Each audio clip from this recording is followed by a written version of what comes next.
Good evening, everyone, and welcome. This is Training Talk exclusively here on the Personal Defense Network.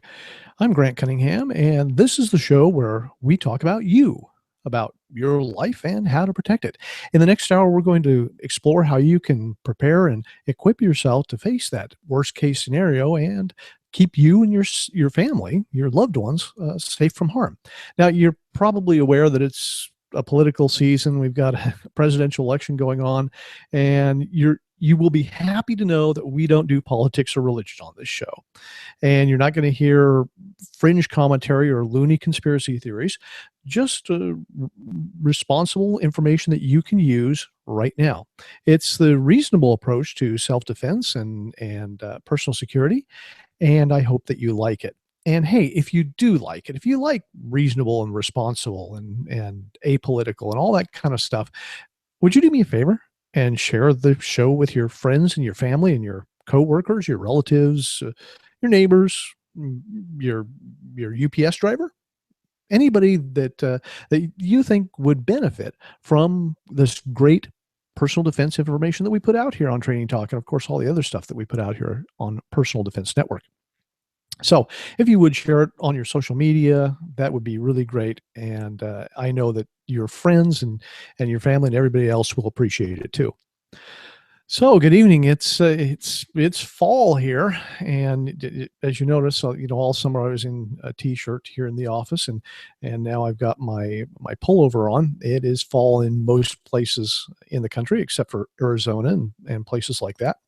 So I hope your summer was a good one. If you're just tuning into Personal Defense Network and Training Talk for the first time, welcome, and we're glad to have you here. If you're returning, hey, thanks for coming back and sitting in with us for an hour and learning and talking about self-defense. And if you are a regular on the show, yes, I do have my tactical hippie water bottle. It is here and filled with water, and we're ready to go.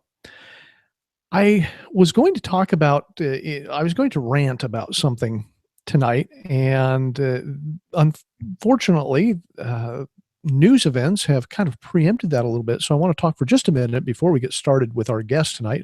My guest is Jared Needs, and we're going to be talking about less lethal self-defense tools. But as you probably know, there's a big hurricane hitting down in Florida right now. And I've said this before, you probably heard me say this, that self-defense is more than just shooting the bad guys. Self-defense is about keeping yourself safe from harm and whatever form that harm takes. We like to talk all the time, of course, about the harm coming from bad guys, but we've talked about medical training, the harm that can come from accidents, car wrecks, that kind of thing. And certainly harm can come from something as severe as the storm that's hitting in the hurricane that's hitting in Florida, even as we speak. It is literally making landfall right now as we record this show. And I want you to think about self-defense and personal security in terms of that whole well-rounded idea of keeping yourself safe from all kinds of harm and preparing and equipping yourself. Now, let's face it, we all like to talk about guns and shooting bad guys because, let's face it, guns are fun. But there are other things that you should probably do too. If you live in an area that has, weather extremes, I guess we'll put it, whether it's hurricanes, as down in Florida, or tornadoes in the Midwest, severe ice and snowstorms in the mountains, or here on the West Coast, we have to worry about earthquakes. And that's something that happens with some frequency out here. I've lived through several of them myself here in Oregon. And the people who live down in California live through more of them. And that's something else that we have to train and equip and be prepared for. And so what I would encourage you to do is to look around. Where do you live? Where do you work? What are the things that might happen that don't involve bad guys? Like I said, the weather is, of course, always something we have to be worried about. And how have you prepared for that?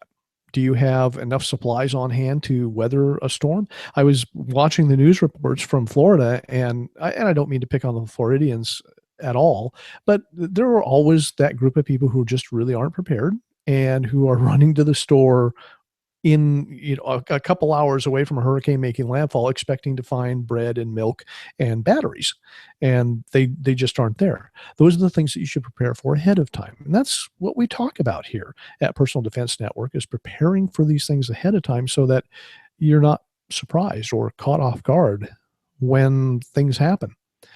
I've been caught in, I've been caught in a snowstorm that kept me in my house, or on my property at least, for about 5 days. And I've lived through a severe winter storm, which resulted in power out for about 6 days. And these are things that we were prepared for. It wasn't necessarily a really big deal. We made it through in fine shape, didn't really have to worry, because we know that these things can happen. And so we do a little bit of preparation for it. It doesn't take a lot. Remember, there are lots of resources online, lots of them here at Personal Defense Network, that you can look at to learn how to prepare for these things ahead of time. When the hurricane's bearing down on you, that's not the time to prepare. The time to prepare is before hurricane season. So whatever your season is, whether it's hurricane season or tornado season or winter storm season or earthquake season, which is kind of year round around here, prepare ahead of time. Think about the things that you need to do, what you would do for food, what would you do for heat, what would you do for water, all those kind of things. Prepare ahead of time.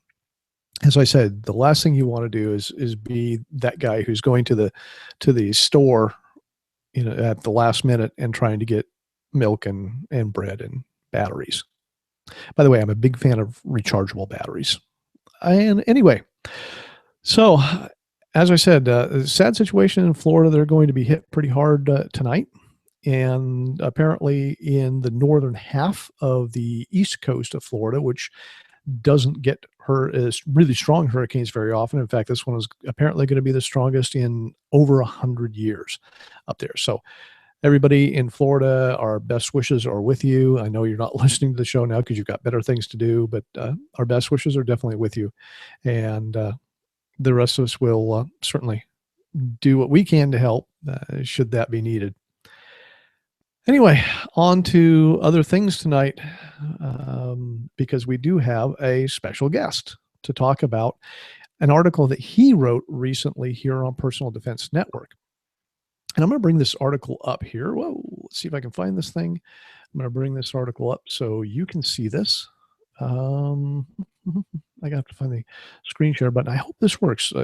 Google's been kind of funny tonight. Hasn't really been working for everything. That's come up. Here we go. We're going to start the screen share so you can see it. And here we go. And so this is his article, oh, brother, I'm going to have trouble talking again tonight. Less lethal defensive tools, and a great article here on Personal Defense Network. If you haven't read it yet, definitely go in and read that, because it is a wonderful article by Jared Needs. And we'll get back here. Oh, there we go. And so Jared is the owner of Trigger Time LLC in Mansfield, Ohio, between Cleveland and Columbus. He's a published writer on self-defense subjects and a contributing author here at Personal Defense Network and at the Arms Guide. Jared is a certified NRA instructor, as well as being certified in intuitive sight and fire by the Association of Defensive Shooting Instructors. He's got years of experience in private security and corrections, detentions, that kind of thing. And he's been shooting since he was approximately 5 years old. And he says that his hobby is attempting trick shots. So, interesting resume there. And welcome to the show, Jared Needs. Hi, Grant. How are you doing? Thank you. Good. Well, thanks for coming on tonight. I do appreciate it, and I'm glad you're not in Florida. And a lot of us are really glad we're not in Florida tonight. But you wrote this great article, and I wanted to talk to you and have you on to talk about this tonight, because you wrote this great article called Less Lethal Defensive Tools. And so I guess what I want to start out with the basics. Why do you call them less lethal rather than non-lethal? Well, less lethal is actually kind of the more proper term. So they are less likely to cause death. there still are ways that less lethal tools can cause death. So we can think of incidents with the taser where somebody's fallen and hit their head. Pepper spray, if somebody has an adverse reaction, it can cause breathing problems and cause death. But they are much less likely than what we consider our traditional lethal tools, as firearms, knives, etc. So, but there still is that potential there. So they're not. I guess we can't say that they are just completely without risk. There is always some. Whenever you're doing something to another person, there's always risk there, isn't there? Yeah, and there's always risk in carrying one of these. You should understand that there is that risk. That, it's not a fail-safe that you're going to magically freeze the bad guy for 5 minutes while you get away and nothing bad happens to him. There is that potential still. Okay. I want to start out, and this is a little different than we talked about. I want to start out and let's talk first. Let's get this stuff out of the way. I want to talk first about the silly, less lethal defensive tools, the ones that don't work. So let's start, and the one I want to start out, and this is kind of a favorite of mine, because I've written an article about this. Let's start with wasp spray, okay, bee spray, whatever you want to call it. Tell me about wasp spray. Yeah, the magical Facebook recommendation that I see a friend post, and so and so law enforcement officer says don't get pepper spray, just get wasp spray. And it's just not a good idea. That's not what it's made for. If you actually read the warning labels on it, it says straightforward on it, it's a violation of federal law to use it in a manner other than what it's for.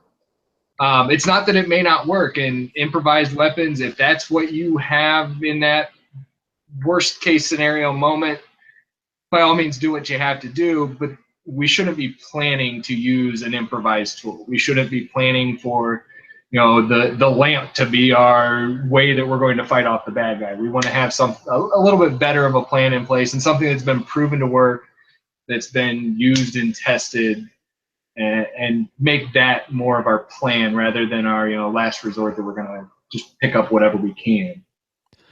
One of the things that I tell people is that I know I don't know how to do this without making myself look like a complete idiot, but there was this one time, through no fault of my own, that I ended up getting sprayed in the face with wasp spray. And I mean, I took a full dose right in the face, and I'm here to tell you that it did not incapacitate me in the least. It didn't slow me down. It didn't do anything. It was a little irritating to my eyes, but I was able to walk into the house, go into the bathroom, wash it all off with soap and water, and I was none the worse for wear. It was no worse than getting hit in the face with a bowl of chicken soup, realistically. So wasp spray, silly, right? Yeah, don't rely on something like that. Okay. Kind of keep that advice to the side. So what other silly, useless, doesn't live up to the hype self-defense tools can we get out of the way and then go talk about the real stuff? There's a lot of them even that are marketed as self-defense tools, and one of the big ones that I mentioned in the article is you see in some of the big box stores, some of the pepper ball guns and stuff like that, or that you can use a rubber bullet out of these things that are made to look like firearms. They're more of a gimmick. The pepper ball itself, I wouldn't want to fire that off in my living room and have a mist of OC spray in my living room while I'm trying to fight somebody or trying to get them out. That just doesn't make sense. So I think that they're very well intentioned. But a lot of the other stuff, people will talk about using keys as improvised weapons. Those are realistic, as improvised weapons. Again, I wouldn't want to make them my primary defensive tool. But yeah, a lot of those gimmicky ones that are just kind of out there, just don't work or aren't an ideal situation. Yeah, my favorite was the little, I guess it was a bulldog kind of brass knuckle substitute that you had. I have one of those. Oh, there we go. Yeah, this is kind of gimmicky. I mean, I guess it would kind of work, but unless you're carrying your keys around like this all of the time, I don't think you're going to get to this and put it on 2 fingers and, be able to fight somebody off. Not really. It's more of a gimmick, a novelty type of a device. So I wouldn't recommend this being some sort of primary method. Yeah, I did pick one of those up to show that. Yeah, and I've seen those at the checkout counters at convenience stores before. And so those things are out there. And one of the things about it, you still have to know how to throw a punch with one of those, right? Right. And with a lot of impact weapons, you're still going to need to know how to throw a proper strike. You're going to still want to get training, whether it's that or I have another impact weapon over here. You're going to want to have some striking ability. Right. Anytime you're in contact with somebody, you're going to want that grappling, striking training to be able to fall back on. Sure. That makes sense. So let's,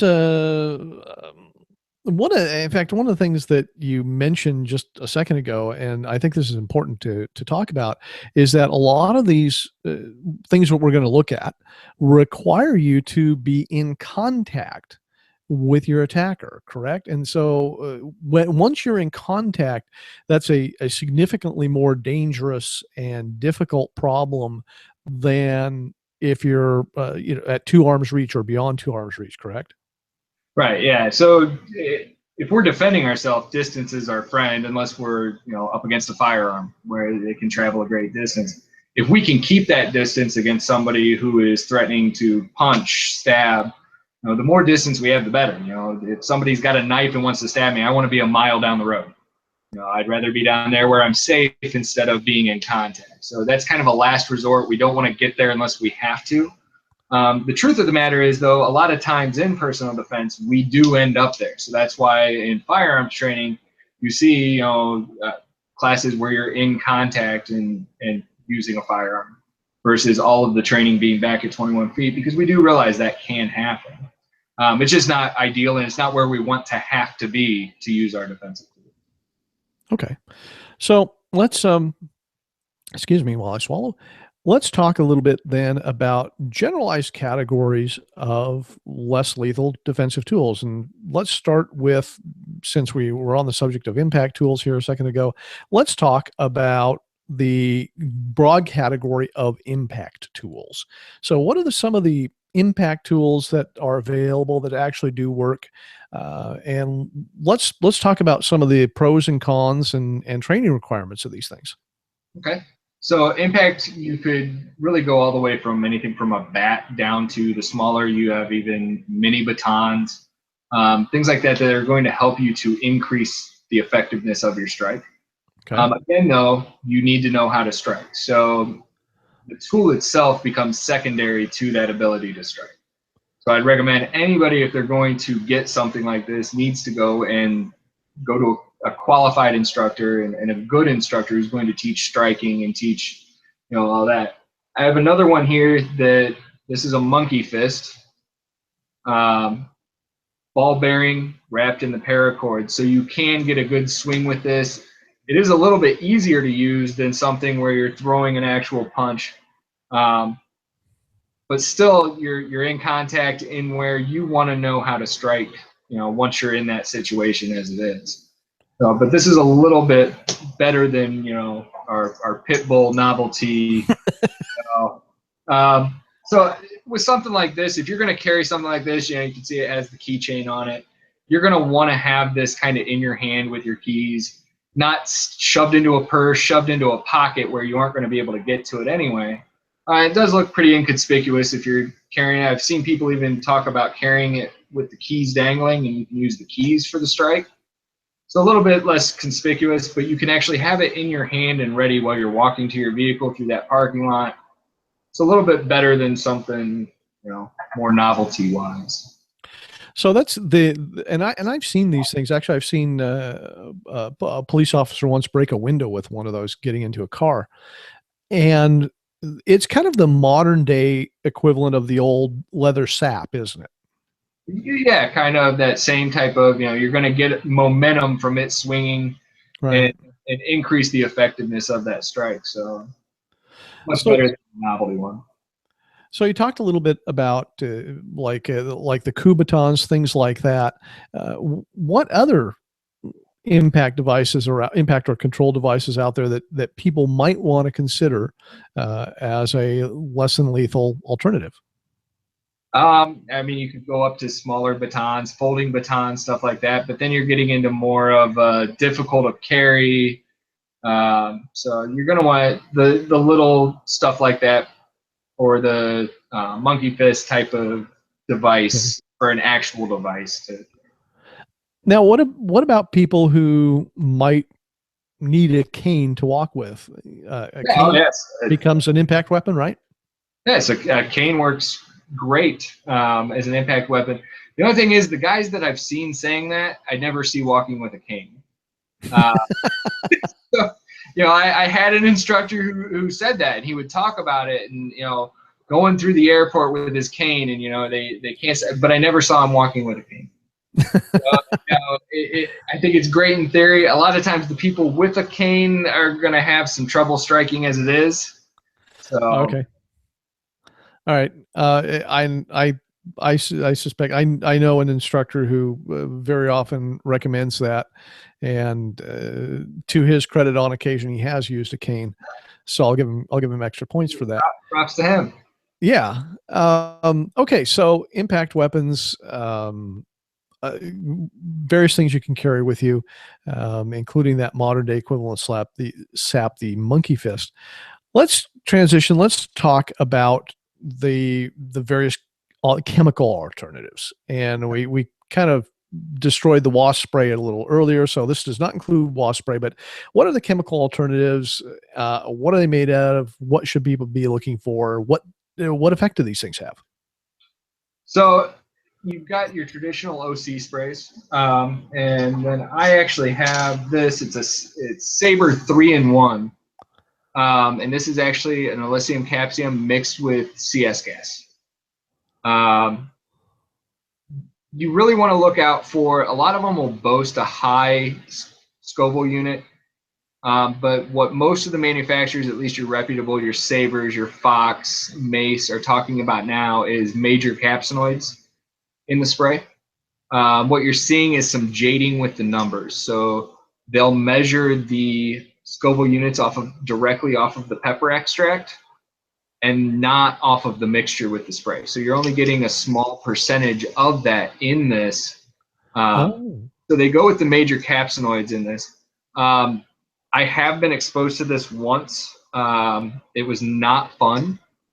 I'm hoping it never happens again. But you'll see mixes, you'll see keychain versions. I've actually got another version here that is the runner. This is kind of a cool one that you can actually have. Pretty inconspicuous, running, walking, actually just sticks to the hand. And then, easy on, easy off. So something that you can have ready with you. If you're worried about it in a parking lot and you're carrying your keys, by all means, you can have this, kind of hidden away in your hand as you're walking. This one, jogging, walking, hiking, whatever, you can have this in your hand. Now, if you are carrying a firearm, and this is a secondary, but strap this to the offhand so that we can have, our strong hand free. But definitely an advantage to that, having it nice and ready. so one of the things and I want to talk for just a moment about the strength of the pepper spray. So it's not just the heat rating; it's the percentage of how much actual pepper is in the pepper spray, right? Right. So you want to make sure that of course, it's hot, but you want to make sure, like I said, most of the manufacturers are talking about that major capsinoid content, because we can take something and make it really hot, but then once it's diluted, it's not. And you'll see a lot of those in your big box stores. Okay. And you'll see them in some of the gun stores too. But when you look at your better brands, your more known brands, those Fox, Saber, they're going to give a more true rating. They're going to, Saber now doesn't even put a Scoville unit on, because Wow. it's to the point now where they can inflate numbers and just get a big number to get a sale. Okay. So I would avoid the big box stores at all costs. and go with something, quality. Okay, so Fox Labs, that's a big one. Sabre, and that's Sabre, Correct. which is another big one. Of course, the Mace company is still out there, and they make a product as well. And I think it's still pretty good, isn't it? You don't hear as much about them. I don't know that much about their product. I haven't, really had a lot of experience with theirs. So I hate to say that it's good or bad, and I want to make sure that my recommendation, Okay. I'm not talking out of my scope. Well, I'm familiar with the Fox and the Sabre products, so I too I can recommend those. And I've certainly gotten hit with it, and it was not at all pleasant. So I can certainly vouch for their products. One of the things that when it and we get back to this training issue, one of the things that we talk about, particularly when we're talking about the sprays, the chemical sprays, is that you do kind of have to practice with them, don't you? So they make inert training and practice cans just for that purpose. And would you recommend those? Yeah, definitely. These are, and I have a training canister here. It's blue instead of the red and black, so that you can tell the difference. It says practice right on it, and it's just water in it. And you can practice spraying it. One of the big things people don't realize is on these ones with the side flip there, if you press down on the tab, a lot of times it really won't even fire. I'm pressing down on that tab right now, and I got a little squirt there, but nothing much. You have to press down on the center. Oh, yeah. The time to learn that isn't when somebody's attacking you. So we want to know that beforehand. We want to practice with this.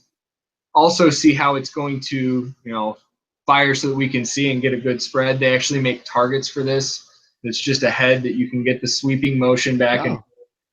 so we want to practice. It's just water. So by all means, get a friend that is gonna pretend to attack you and get that spray and see how well you can do with it safely and not actually having the effect on them.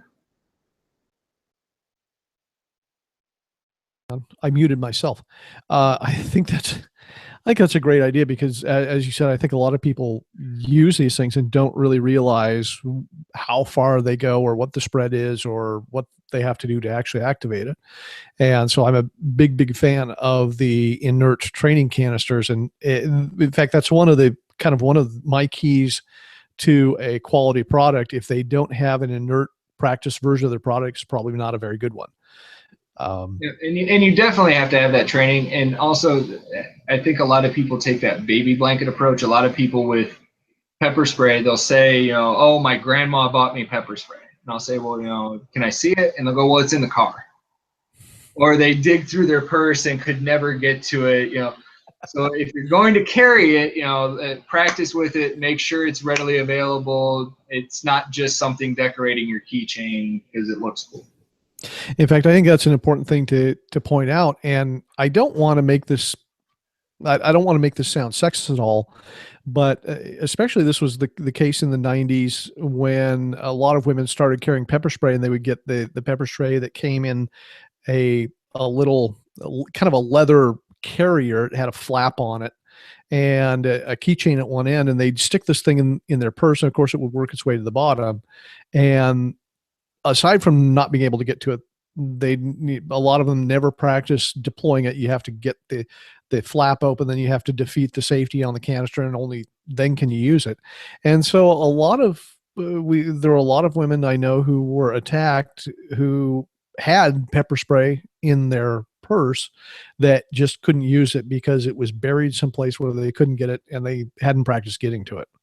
So you do have to practice with these things, definitely. Yeah, definitely practice, definitely train, test fire it, make sure it's still working. If it's been in the purse on the keys for a year, test fire it. This one I think is for the regular cartridge. I think it's 25 bursts. Fire it. Make sure that it's still firing. Do it outdoors where you aren't going to become exposed to it. But definitely make sure that it still works. Okay. Any recommendation you have about there are some of them now that are basically a foam that you spray it and it sticks to stuff. And what do you think about the pepper spray foams? Yeah, I've seen some demos of it where it shows it going up over glasses.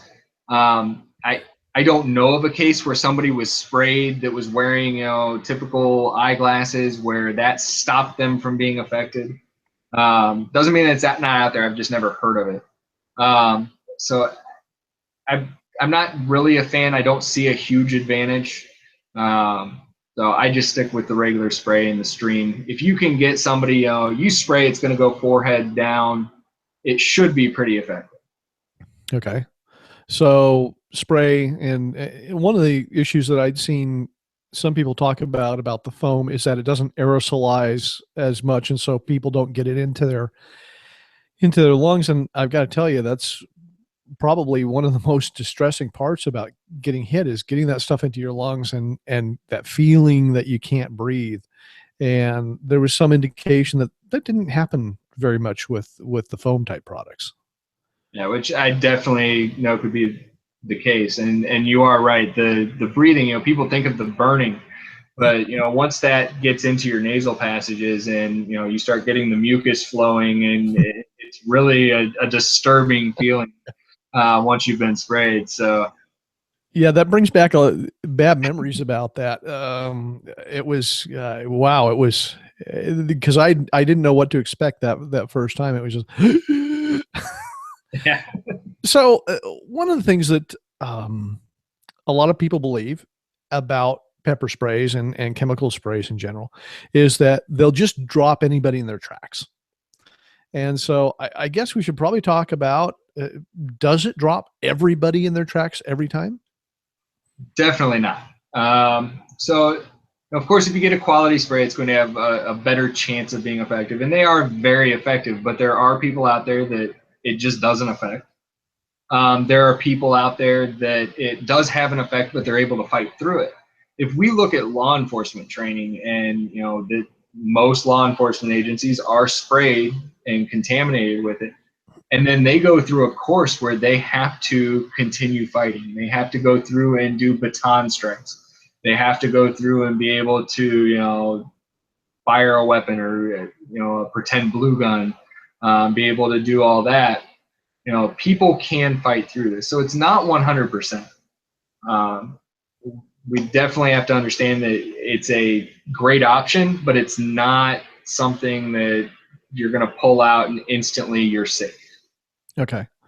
And people who are on drugs or maybe intoxicated are sometimes less or less affected by it than somebody who's not. Is that correct? Definitely. Okay. We saw that back in the 80s and 90s with people on PCP. Oh yeah. There's no effect. Just look at you like nothing happened. So yeah, I think it's important to realize that these things are irritants, and if somebody isn't irritated or they choose not to be irritated by it, it's not going to work very well. And I've seen some, big guys taken down by pepper spray, and then other people. I certainly, when I did it intentionally on a training range, I was able to fight through it. It wasn't very nice, but I was able to fight through it. And I'm not exactly a big, strong, husky, high threshold of pain kind of guy either. So, all right. So the chemical sprays, pepper sprays, certainly an alternative. Let's go to the next class of less than lethal weapons, and we'll call these the electrical weapons. okay. And so, let's talk about electrical weapons. What types are there? So there's two really basic types, and that's stun gun and taser. And I have one of each with me. So this is a stun gun. Works. This one actually has a safety button on the side that you have to turn it to the on position. Not a huge fan of that, because if you press it and it's in the off, I got nothing. So you have to make sure that this one's in the on, but if you press the button, it'll arc. So a contact weapon. you like the arc? I love that. Yeah, you have to do that demo. You just have to. So contact weapon that you have to touch to the person. to get an effect. These are pretty painful. I compare this. I've actually been hit with this specific one and compared to the world's biggest rubber band pulling back and just smacking. Not a great experience, but it is an option. The other one, and this is a civilian version taser. So this is the C2. Now this model is actually going away. There's a new one coming out called the Pulse, which is more of a firearm-ish shape. This one is actually, you flip back a little safety box here. I don't know how well you can see that. And that exposes a button. So that's your safety latch. It does have a light and a laser. I don't know how well you can see I don't think you can see the laser at all. But when you press the button, you get the same thing in this mode. But what it has that's different is the probes that actually fire out. Now it's compressed nitrogen fires these out. The civilian version has a 15-foot lead on it. This is actually a training cartridge. So when you buy this, it comes with a training cartridge and 2 live ones. Probably hard to see on the camera there, but this has little fishhook barbs on it.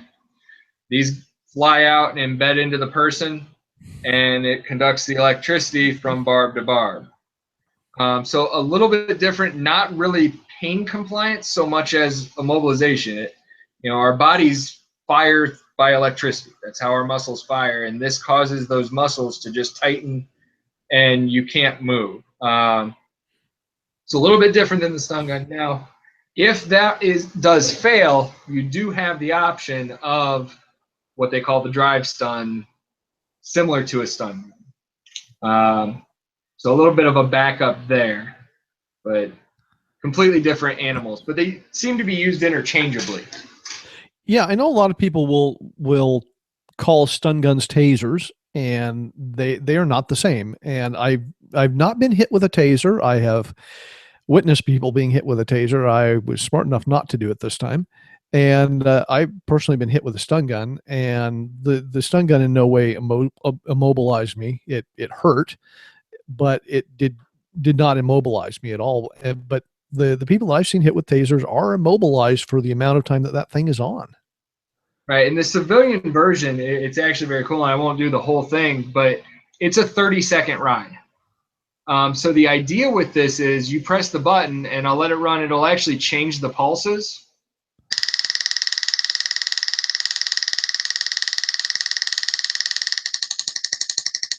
Oh, okay. So they found that it's more effective if they change those pulses, that eventually with the same pulse, the person can fight through it better. So it changes the pulses, does have a little like 1 second break at the halfway point. The idea being with this, you are being attacked, you fire it, hit the person with it, you drop it and run away. Taser will then actually replace your taser for free. So that is very cool. As long as you provide a police report showing that it was used in defense, you get a new one. So very cool that they do that. I think it's important to understand, and we talked a little bit earlier about this idea of needing to be in contact with your assailant to use some of these things. And this is the big difference between the stun gun and the taser. Is the stun gun, you have to be in contact, and we all know that's a dangerous place to be. And the taser is a standoff weapon. It can be used to keep someone from getting to you, and I think that's an important point to make. There's a difference in cost between these two, aren't there?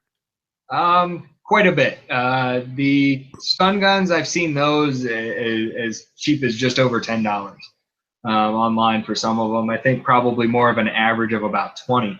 The Taser C2 or the Pulse is $400. It's $399. Unilaterally priced from Taser, so you can find them on sale every once in a while. I do know that I got an email they're going to do something on Black Friday. So I can't remember the exact, but it'll be coming soon. So, okay. So that is cool. You can get one at a little bit of a discount. Makes a great Christmas gift, right? All right.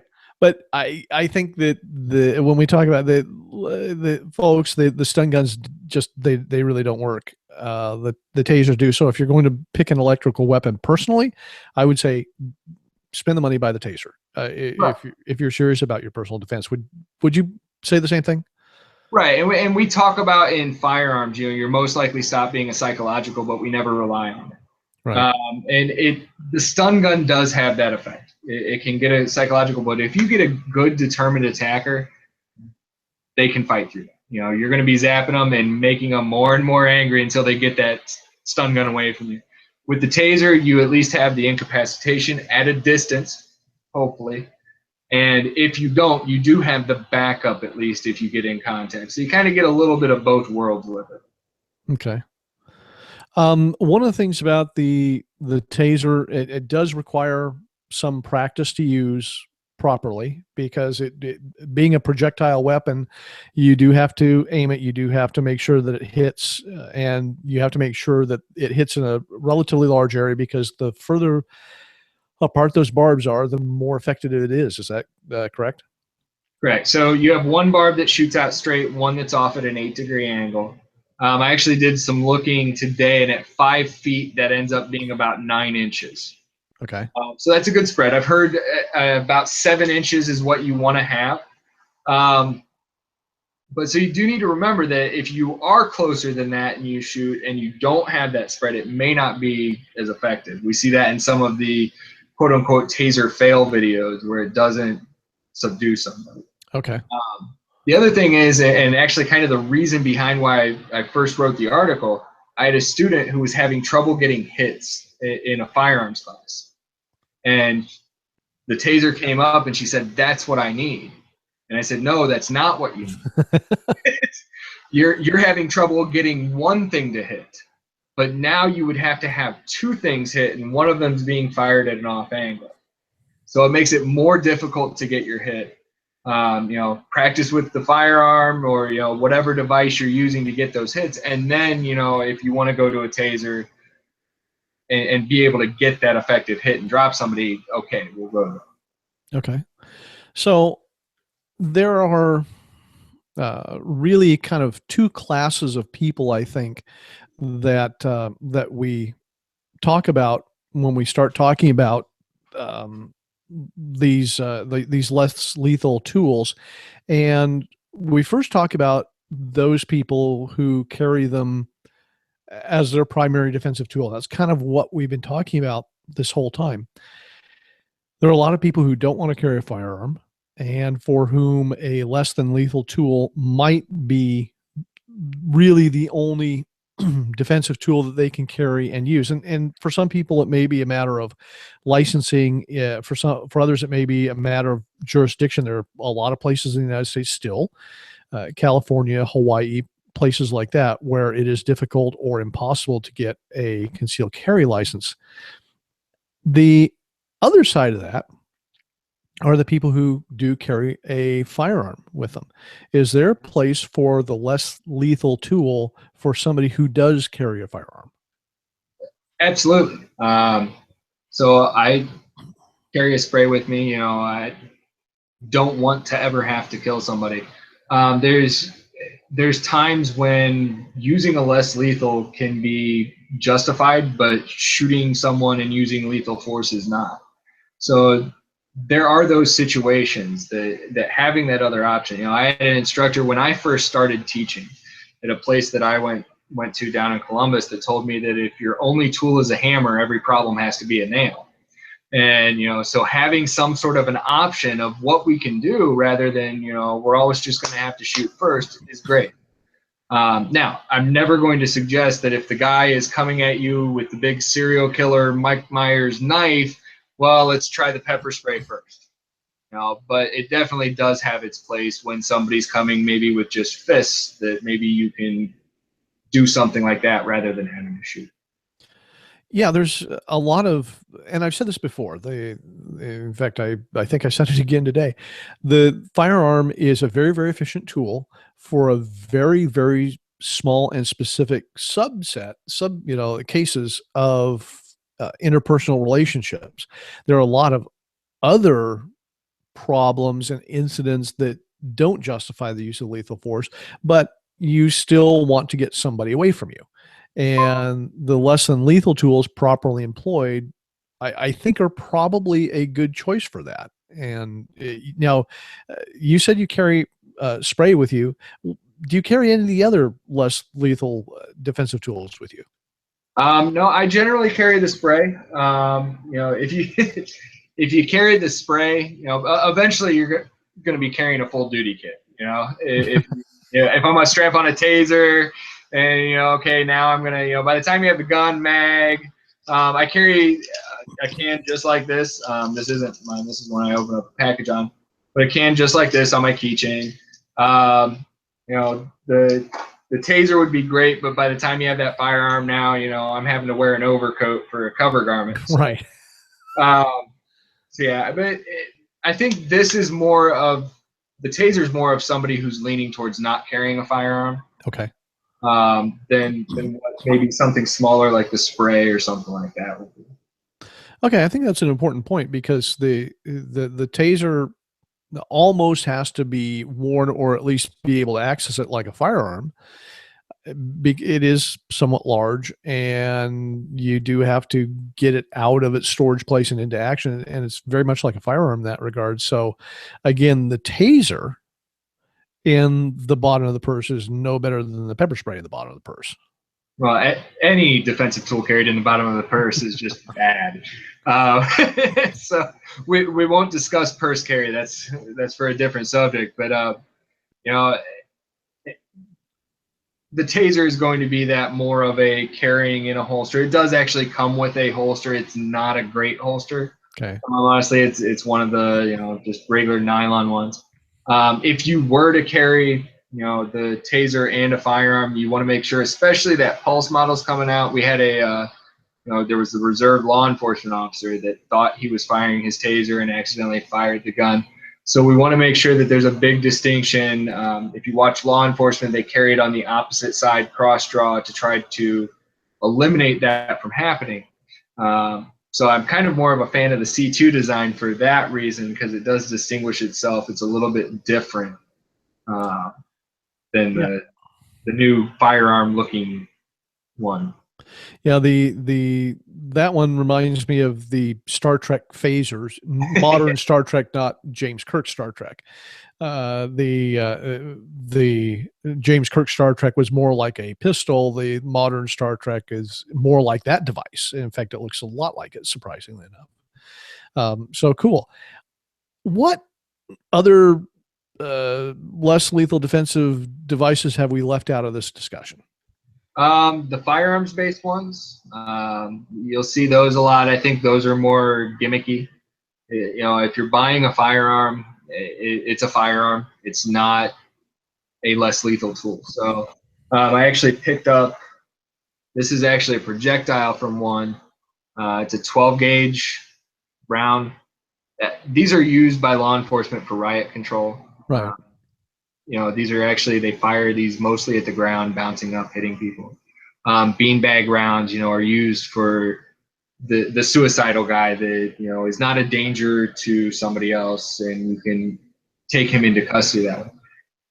To take a round out of, a shotgun that's, 5, 10 rounds, however many, and use a less lethal. The other thing we see in shootings is people don't fire one round.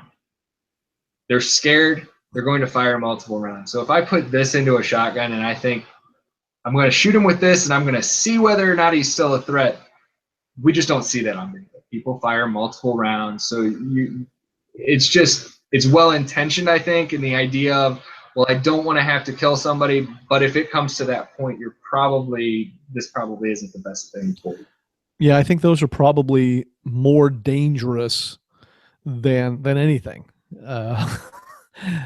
We've seen that there's another device on the market, and I can't remember the name of it right now. It's been derisively referred to as the clown nose. Oh. And it goes on the front of a gun, and it's got it looks kind of like this thing on my microphone here. Yes. And it supposedly captures the bullet and turns it essentially into a beanbag. And again, the same problem there is the first round is probably less than lethal, but the second round is not, and you only get one. And my problem with that is sooner or later, somebody's going to fire 2 rounds in a row and kill somebody when they didn't really need to be shot. And I give credit to the creators of some of this stuff. I know that 12 gauge round is not created to be a home defense round. That was created for riot control, that type of stuff. But the guy that created this clown nose, and I can't think of the name of it either, but I know exactly what you're talking about. He is very, very well intentioned. The people who developed the pepper ball guns and the rubber ball guns that they were selling at some of the big box stores, they're very well intentioned people. The devices just aren't really the greatest. You can even go into the cell phone apps, where there's the one app I've seen on Facebook where you're supposed to point your camera at the guy and it plays a message from. It's very well intentioned, but it's not a good idea. Right. And I think in a lot of these cases, it's a situation of people not really understanding the dynamics of attacks and what happens and why people do them. I think a lot of these things, it's assumed that the attacker is really a polite person who's just lost their way. And you and I know that's not the case, but I think a lot of people do. Yes, that's definitely the thought of a lot of people, the head in the sand kind of approach. Right. So before we go, I think there's kind of a common theme in this whole thing that we've talked about with the use of these products, and that is none of them realistically are zero training options.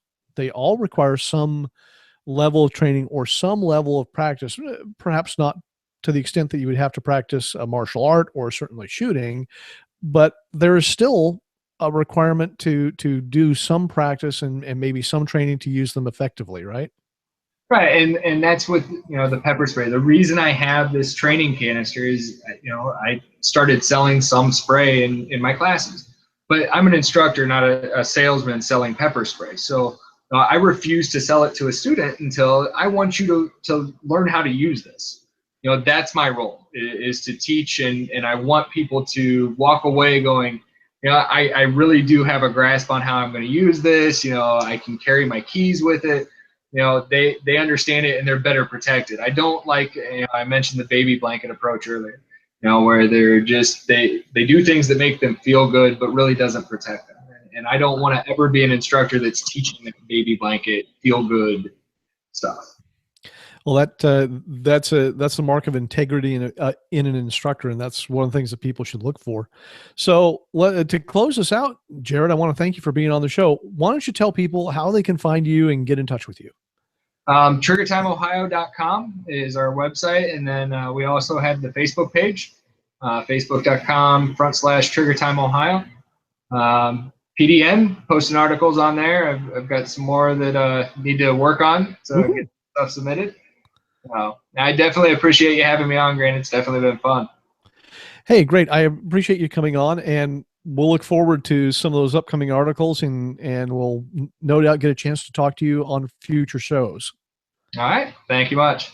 Great. Thanks, Jared. And folks, I will have Jared's article, a link to Jared's article in the show notes, so you can check that article out for yourself. A lot of good information there, and a lot of great information, of course, that he just gave us, which is wonderful. I want to talk for just a moment in the little bit of time that we've got left. I want to talk to you, first of all, about the free Personal Defense Network newsletter. And the PDN newsletter comes out every week, and it's got great information about the new articles that are available on PDN, the new videos that are available on PDN, reminders that this show is coming on. So you get a reminder that Training Talk is coming on. You'll get reminders about Rob Pincus's live chat shows that he does, every month with some really, really great guests. And you'll get all of those in the free Personal Defense Network newsletter. And that comes out, as I said, every week. Quite frankly, I use it to keep track of what's going on Personal Defense Network, because there's so much going on. And if you're on the Personal Defense Network show page, the Training Talk show page, there's a link to sign up for the newsletter there. It says, sign up for the newsletter. Just click on that link, put in your email address. It's easy to get on, easy to get off. Join the literally hundreds of thousands. It's over 400,000 people now who subscribe to the Personal Defense Network newsletter, and they get this great free information in their mailbox every week. Information that can help you stay safe, help you keep your loved ones safe. And just sign up for a wonderful, wonderful resource that you can only get at Personal Defense Network. Now, as great as all the free information here at Personal Defense Network is, we've got lots of great articles like Jared's article, got lots of great videos, but there's another side to Personal Defense Network, and that is the premium membership side. And on the premium membership side, we've got all kinds of just phenomenally great resources for you. Exclusive videos, exclusive long form videos, DVD type length videos that are available on the premium membership side of Personal Defense Network. Access to exclusive classes, access to exclusive articles, a lot of stuff that we don't have on the public side, but available only to those members who choose to join Personal Defense Network premium membership.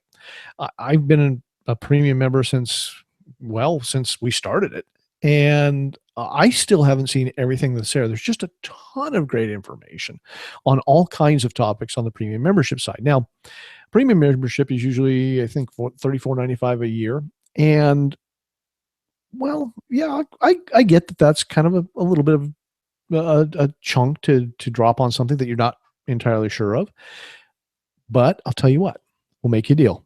If you sign up for a premium membership at Personal Defense Network, and at checkout, you put in the coupon code GRANT10, that's GRANT, just like, let's see, where's my name? Right there. Like my name, GRANT, the number 1, the number 0, GRANT10, all one word. Put that into the coupon code box, and you'll get the first year of premium membership at Personal Defense Network for only $10. It'll get it, and it's unfettered premium membership. It's not some sort of trial premium membership. It is a full premium membership for the first year for $10. So you can get in, try it out, check out all the great videos, all the wonderful resources on the premium membership side of Personal Defense Network. And I think when it comes time to renew, you're going to want to renew because there's just, like I said, so much great information and information being added all the time. New videos are constantly going up on the premium membership side. And again, by the way, the Personal Defense Network free newsletter helps me keep track of some of those new premium things that are happening. So check out premium membership here at Personal Defense Network. And again, $10 for your first year at checkout, the code GRANT10, GRANT, the number 1, number 0, all one word, GRANT10.